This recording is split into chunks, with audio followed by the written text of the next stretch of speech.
Okay, my name's Bill Haywisher. I'm the SEED instructor at Sidney High School. SEED is a program that started about 10 years ago, which is an environmental awareness class that we have been holding 8th period for the last 9 or 10 years. And each year we have an end of year project. And most recently, our end of year projects have had to do with sustainability and how to make our planet better.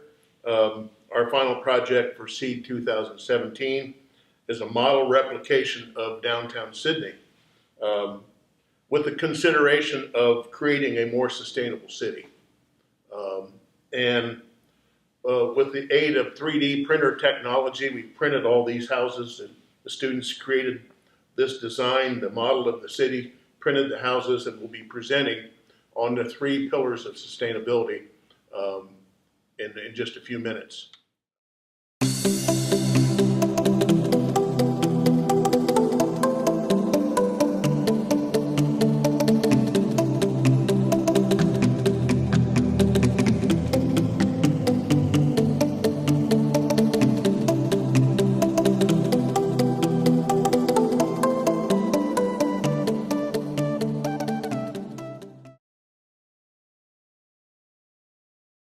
I'm Kenneth Alexander.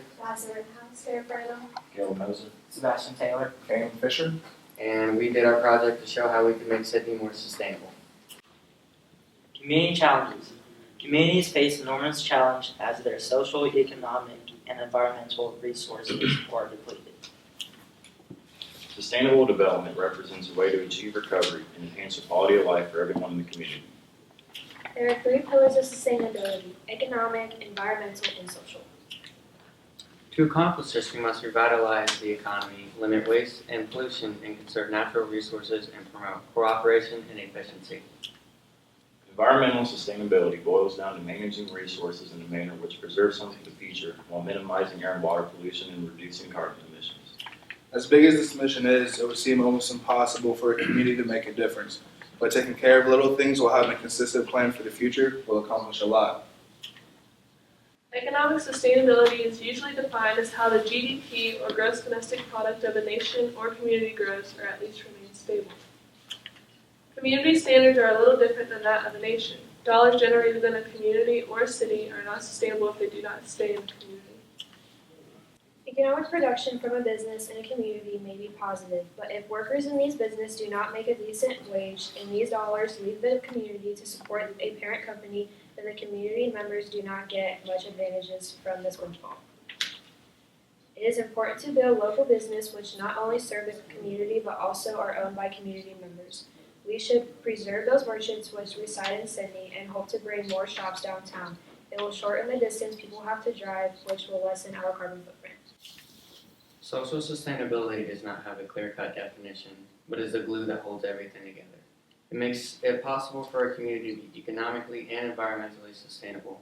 It also takes into consideration human rights, labor rights, and corporate governance. A community will never be able to make a major positive changes without compliant and thoughtful citizens.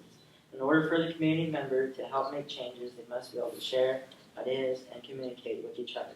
Citizens' participation and fellowship groups must be in place to make all of this happen. In conclusion, we've taken small steps toward improving our community and will continue to strive to make our community more socially, economically, and environmentally sustainable. Any questions?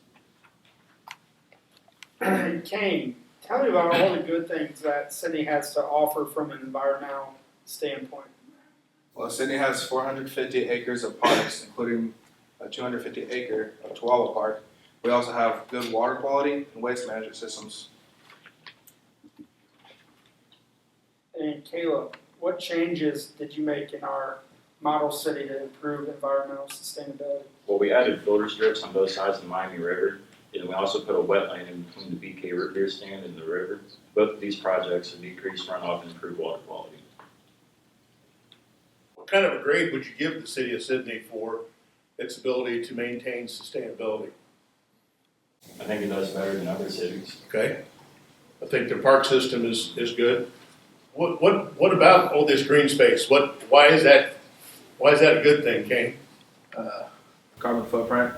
Our carbon emissions will meter due to the fact that we have a bunch of trees that bring in that carbon. Maddie, what changes did you make to downtown Sydney which would improve economical sustainability?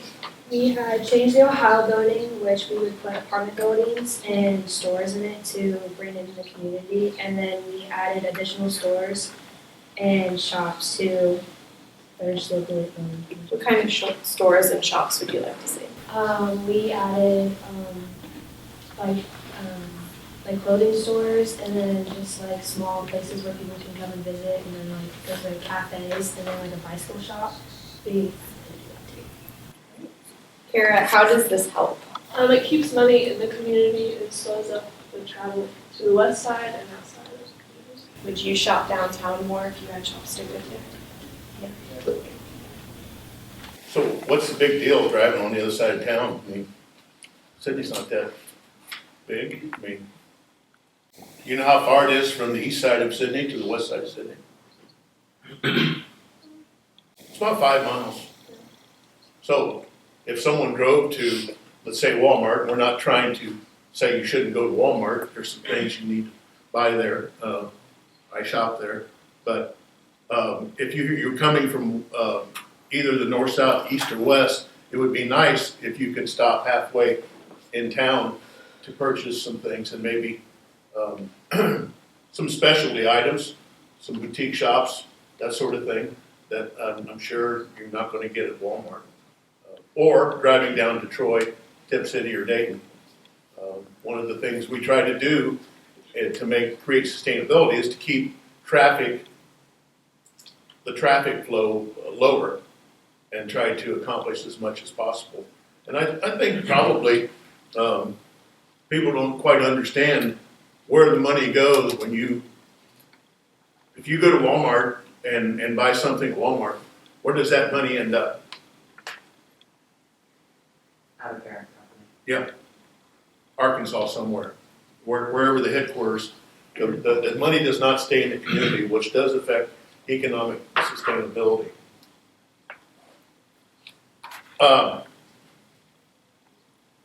Sebastian, what are the changes you guys made to improve social sustainability in Sydney? This is a diagram of Julia landfill, and we have repurposed. We made a community garden and a community center that's affordable. What's affordable? The housing. Okay, high-rise apartments, affordable high-rise apartments. Yes, sir. You think that's necessary for Sydney? Yeah. We've got a lot of buildings and houses in the northeast side of Sydney that need to be brought down, and we have Shelby County has something called the Land Bank, which is about $1 million grant that allows them the ability to tear down unwanted homes. And one of the problems with tearing down a beat up old house is that means that if someone lived in that beat up old house, they've got to find a place to live.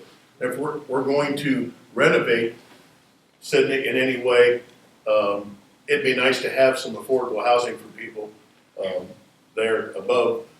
Picture this above where the scoreboard is. Ken, why did we try to move something to Julia Land here?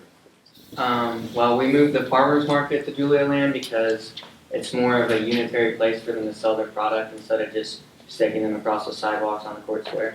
Okay. Community center, how important is that? Very important because it allows all the people in Sydney to go to a place to gather and socialize and kind of get ideas out there. That's where things started. If people, obviously we found out that the people in the city of Sydney cared about a roundabout, didn't we? And that roundabout's not going to go in, partially because most of the community members did not want it. I'm not saying that's right or wrong, but there has to be some social action for things to happen and for things to get done. Any other questions? Anybody, any students have any questions? Jeffy, you got any questions? Here to ask questions. Thank you for your time. Thank you.